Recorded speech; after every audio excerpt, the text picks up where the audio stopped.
ធីតាវាសនាបងលើបោហាដៃអូយវត់លន់ទុនភ្លុនដូចជាអប្សរាប្រហែលជាគូបានចាឲ្យបងជួបនឹងជីវាញញឹមសានស្រអូនអូ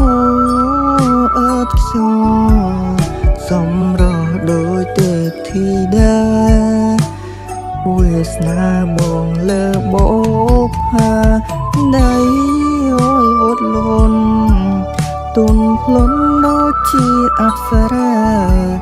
ប្រហែលជាគូបានចាឲ្យបងជួបនឹងជីវា